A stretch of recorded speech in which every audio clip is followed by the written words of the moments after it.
So hello, my friends. Now, last week when we got together like this, I talked to you a little bit about how we could kind of build a new world and what some of the component parts of a new world might be. Because it's a very realistic kind of possibility that, in fact, that we would have the opportunity to do such a thing in these extraordinary times in which we live. So we sent out the video, and one of my good people who work with me put a title on it that said, "What to Do When Everything Falls Apart." And which, of course, is not the title that I had in mind for it, which was How to Build a New World, right? And that title immediately generated responses from some folks. And the essence of it said, quit saying all this negative stuff. Please be positive. We got enough negative things. Quit saying negative stuff. Now, that tells me, I think, that the people who made those comments did not listen to the whole session or the whole video, because clearly when we got to the end of it, and it wasn't even to the end of it, most of it was about how to build a new world and what new things that you could do and so on. And so there was this kind of knee-jerk reaction uh, that essentially said, I don't want to hear anything negative. All I want to do is hear positive things. Now, this is not a new issue for me. This is a comment that has been raised a number of times in the past. That there and it makes me believe that there is a substantial group of people who just want to hear positive things, and they don't want to hear anything but positive things. Let's say it that way. And that realistic kind of assessments of what might be coming downstream are to be eschewed and pushed to the side if they are negative at all. Now, I don't know exactly what's behind, because I can't read anybody's mind. I have a hard time, just keeping up with myself and knowing how how it works and so on. But I would guess that this has maybe there might be a number of kind of reasons why people would say things like that. One of them might be that they believe that if you only think about positive things, then you'll only get a positive world that comes out of the back end of the thing. And that could well be. We don't really fully understand, and we certainly haven't implemented the process, the interaction, the interdependency between human thought and the external environment. We certainly have films and other presentations that say that the secret is to have positive and wonderfully detailed imaginations of visualizations and of what you want, and that will ultimately generate that kind of reality. And I guess from that point of view, you could say, well, if I think about things that are negative, then I'll probably get things that are negative. But there's a kind of a problem with that, it seems to me, and that is that it presumes that potentially all of life can be positive if we can just figure out how to get our act together, because uh, the only reason we have problems in our lives are because of the way we think about things. Um, and again, there certainly is the potential that there's an element of truth to that. That is to say that if you think you're going to do well in college or a project or your job or a relationship, then it makes a huge difference over having kind of negative ideas and presumptions about the thing isn't going to work, because if it isn't going to work, that's probably what you're going to get. So I understand that. But there is an issue in here about realism. I mean, I use the example often that if you're living on the coast and there's a big hurricane headed your way, and the weather guy gets up there and says, everything, the sun is shining and it's going to be okay. And, don't worry about anything. When he knows that there's a big hurricane headed in, now that the hurricane may not go over the top of your town, but it's big and it's got this potential and it's going to go over somebody's town. And so if it keeps going the way it's going, and so, you can make pretty substantial case that the weatherman plays a pretty important kind of role in this kind of situation in terms of being able to highlight kind of potentialities that even though they could be negative and you might have to, depart the area and go find somewhere else and board your place up or whatever you have to do to defend against it or to mitigate the problem, the inbound problem. It's better than not knowing that it's coming and getting surprised. I mean, that's the downside of this whole thing, is that it's one thing to get small surprises and kind of dance and be able to adjust and take care of them. But when you get big surprises like the kinds that are inbound here in terms of the coming years or months for that matter, then you've got a qualitatively different kind of situation. Because when you get really big surprises, then you've run out of bandwidth. You've run out of options. You've got, you're out of time and money and ideas and other such things, and you're just in an extraordinary kind of defensive, reactive kind of situation, trying to just keep things together.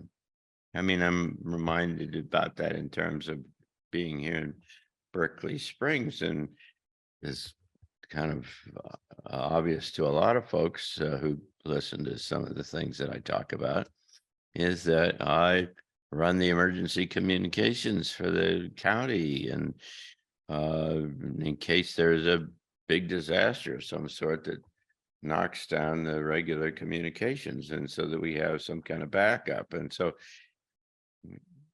it seems reasonable to me, for lots of good reasons, that just kind of thinking logically and reasonably about potential events that could be really just generate a lot of dysfunctionality, that it's really worthwhile to think about these kinds of things. I can tell you that certainly as a pilot, that the notion that you'd go fly and not check the weather and, check the airplane and a number of other things to make sure that the possibilities that you might run into, you can effectively handle. I mean, that just kind of makes sense. But on the other hand, you've got a bunch of people, or a significant amount of people, who just say, I don't want to know about the bad weather. I don't know about the turbulence that's in there, the thundercloud that's a cumulonimbus cloud system that's right on the middle of our course going forward. Just tell me about the happy things. I just want to know about happy things. This is not just a passing thing, and it's not just an issue with certain people. I mean, I have friends, well-known friends, who, have given their life in a very public way to never talking about anything that's can be construed to be negative. And so all of the messaging they give always has a twist and an angle to the thing. And regardless of what's inbound, regardless of what might cause you to not be able to have food or water or electricity or whatever it has to be, or that everything's positive and everything's really good. Now, I don't think that's realistic. I think life doesn't work that way. Well, at the same time, as I've said to you, I understand that you get what you think about, right? And so the trick is how you think about these kinds of things that seem to be inbound and could be very disruptive, and that you need to be doing something about. But you don't want to give it energy, right? You don't want to be negative about it all. You for a lot of reasons. I mean, it screws with your physiology. You don't sleep well. If you're worried about all these kinds of things, and so on. And therein is the kind of the tricky, the little interesting, tricky part of all of this, it seems to me. And that is that it's hard for me to make the case for ignorance, right? I don't think anybody who would try to argue with me, at least, and say I'd rather not know about what's coming in. I think I can dredge up any of a whole lot of different things that could, kind of attack that case from a pretty substantive kind of level. Let's say big surprises are where you get fear. And when you are fearful, you are immobilized and you do not think well and you cannot respond well. And like I said earlier, your options are evaporated because all the options existed before the event. So how do you kind of deal with a horizon that has these giant, very disruptive kind of possibilities that seem to be headed this way, coupled with things that we've talked about before, about how that the mechanisms that we've all used in all of our life to give us some sense of what is real and what is truthful and where security lies and other such things are all full of disinformation, lies, manipulation, so on. And so it's a problem on a number of levels, because, and we could carry this off and drive it in a number of other kind of directions, because every one of them is they're all coming together, and they're all wrapped together into this very complex kind of situation. And every one of them generates, if you just approach it kind of straight on and in the way that most of us live our lives, it's going to generate all kinds of uncertainty and all kinds of kind of emotional, negative emotional kind of stuff. And it could have, I mean, I get emails all the time from people saying, how in the world can you deal with all of this? Because it's all going to come unglued and mud. And that's the problem. The problem is that you've got great uncertainty and volatility. And I would argue that it's foolish to suggest that you don't want to know you don't want to see what's coming your way, because that will generate the least positive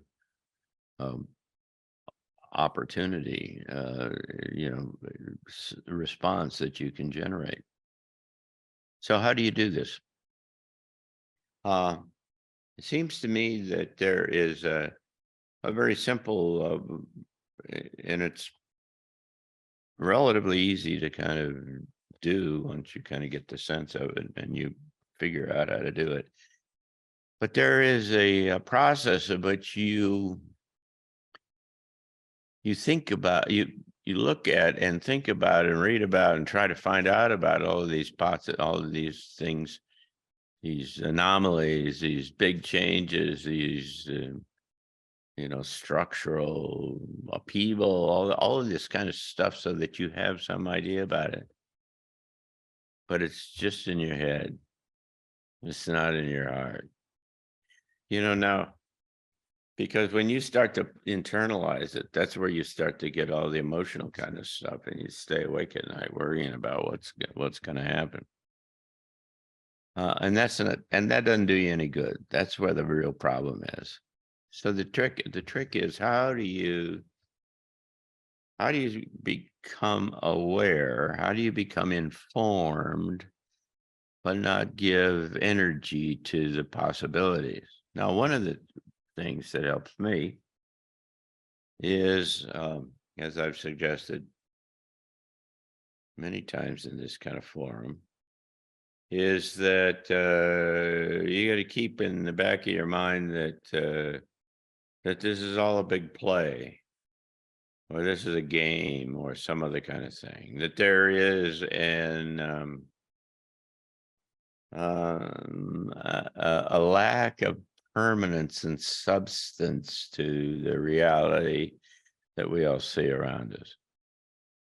And also, if you think it's all random and there is no purpose and no direction, and that's a good ticket to being depressed. And so you really got to kind of have a sense, regardless of how well defined it is, but some kind of a sense that this is going somewhere, that the human experiment on this planet is important at some levels other than just with us, and that that importance translates into help, encouragement, direction, nurturing, whatever, some external input into this whole process that helps us, because they want you to win as much as you want to win in this whole thing, right?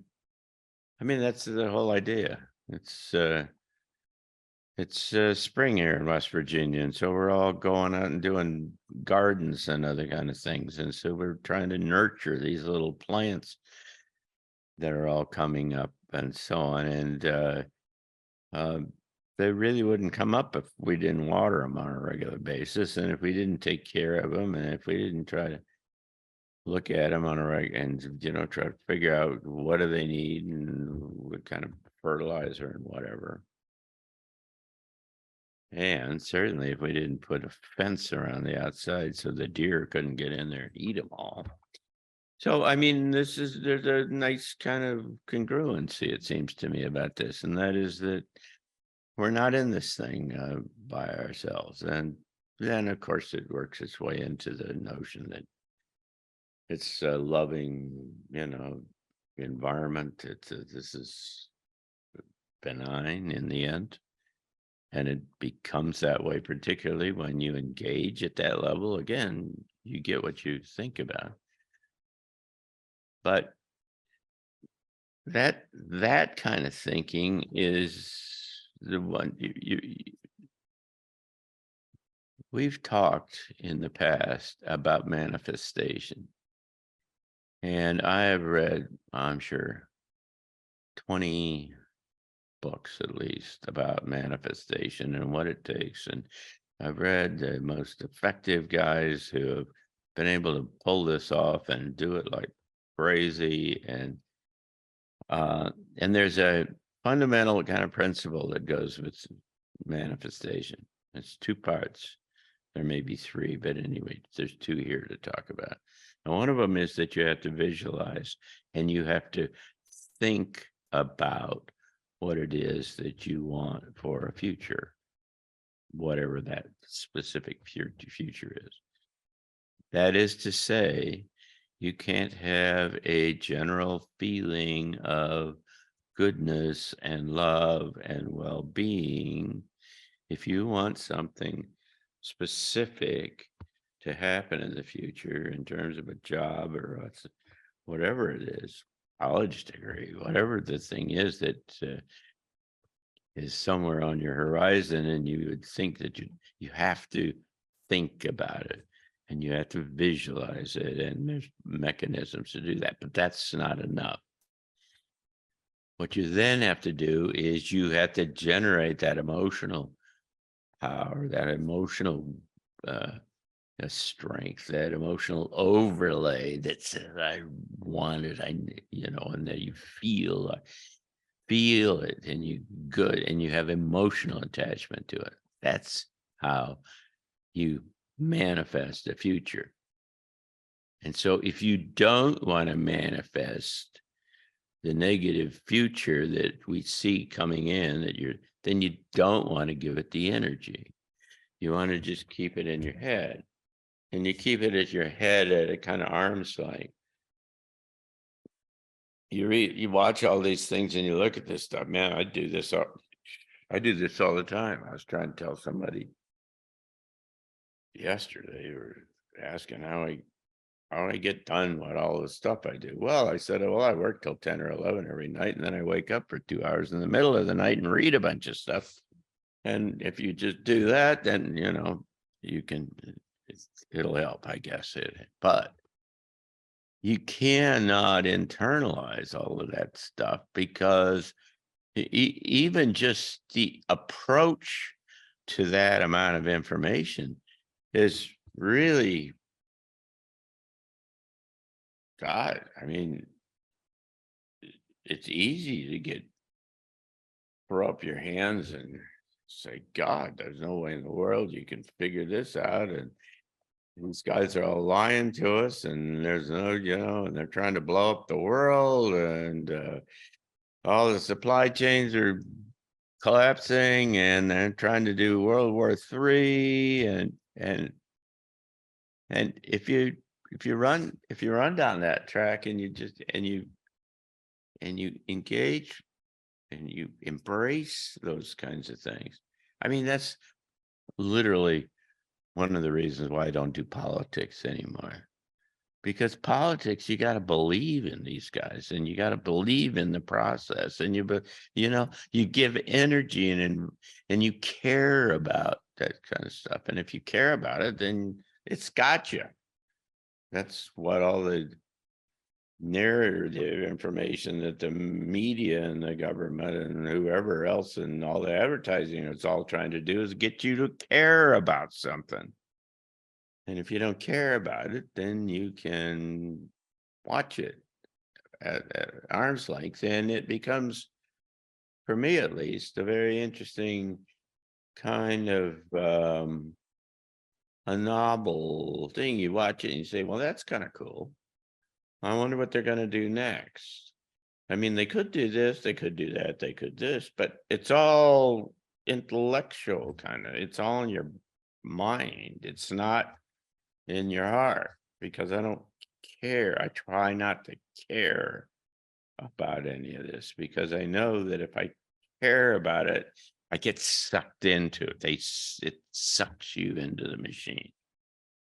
It's the whole purpose, everything. It's very sophisticated, and they really know what they're doing. I mean, I used to run an advertising agency, and that was a long time ago, and it was a whole lot simpler stuff. But let me tell you that if you don't figure these things out and you're in that business, you're going to lose your shirt because the whole purpose of an ad agency is to try to get the customer, the prospect, to care about your client's product or service so much that they put their hand in their pocket and pull out some money and give it to them, right? And so you've got there, and it in the military, and then when I was playing around with national security stuff, they used to kind of make fun of the fact that I owned an advertising agency. I was in advertising because that's nothing compared to national security and policy and and all these big idea spaces. And what I knew was they didn't understand how this worked at a fundamental level because they didn't understand kind of the mechanism by which ideas got transported and communicated and embraced and so on. And if you're in the advertising business, you are always standing there at kind of arm's length saying, how did that feel? What color was that? How was that sound? How was it, and they used this kind of type, or they did this or this kind of stuff, and how, because it's all a big, very complicated and interestingly complicated kind of process by which, how do you get somebody's attention? And what is it? I mean, to this day, I cannot read a sentence. If I'm trying to look at it or I'm writing it or some of the kind of thing, without feeling the energy of every word. And if you feel you can feel the energy, and you hit one and it goes like that, and you can then go find a synonym and something that you can bring it up so that they keep the energy flowing, or you try to get it up higher like that, because different words, every word carries a different amount of energy. This is, by the way, the basis of Cliff High's analysis that he does in his WebBot thing. What he's figured out is that different words have this different kind of intrinsic energy to them, and they have that energy when people use them. They use them because of the energy that they're using them to communicate the kind of the energetic level of the ideas or their feelings of what they want. So anyway, the idea here is that what you've got to do in practical terms, is that what you've got to do is have this kind of arm's length sense of not caring and of watching this and saying, well, it could go this, or it could go that or that. And if it went this way, then what should I do in order to prepare? I mean, it's scenario planning, which many of you are familiar with now. And so I just think that there is a naivete almost associated with saying that all I want to do is think about positive things, because we're into the hurricane season, folks, and we're living down there where on the coast of Florida someplace. And if you don't think about these kinds of things, if you don't build your house so that it's that it can defend against the kinds of environment and the kind of things that you see coming downstream, then when the things happen that are somewhat predictable, certainly as they get closer, then you got problems that you otherwise wouldn't have. So that's kind of what I just was thinking about here, and and wanted to chat about a little bit about, and that is that it's going to be increasingly easy to try to back away from and not engage in the kinds of stuff that is coming our way. And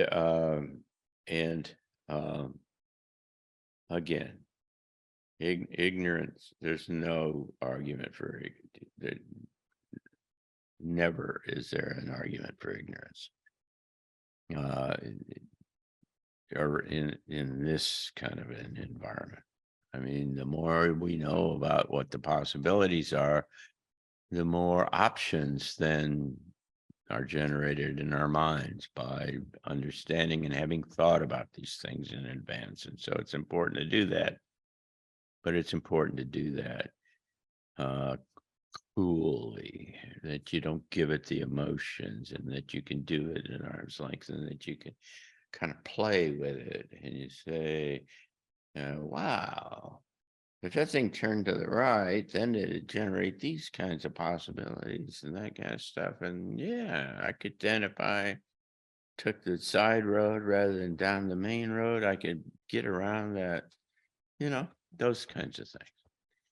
So there clearly is a way to get from here to there in the terms that we're talking about.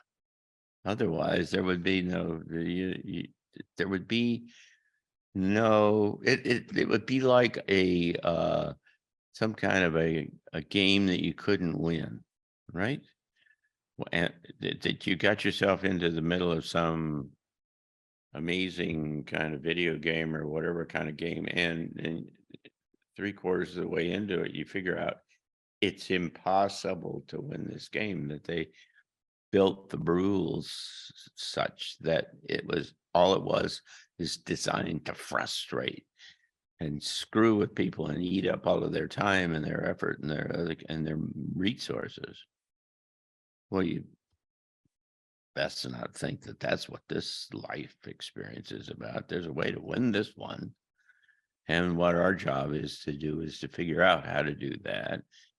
And the way to do that is to be informed and to be thinking about things and these possibilities, but to do it in a way that it doesn't consume you. And it leaves you in a situation where you can bring all of your kind of capabilities to play. And so that's kind of what I've been thinking about a little bit.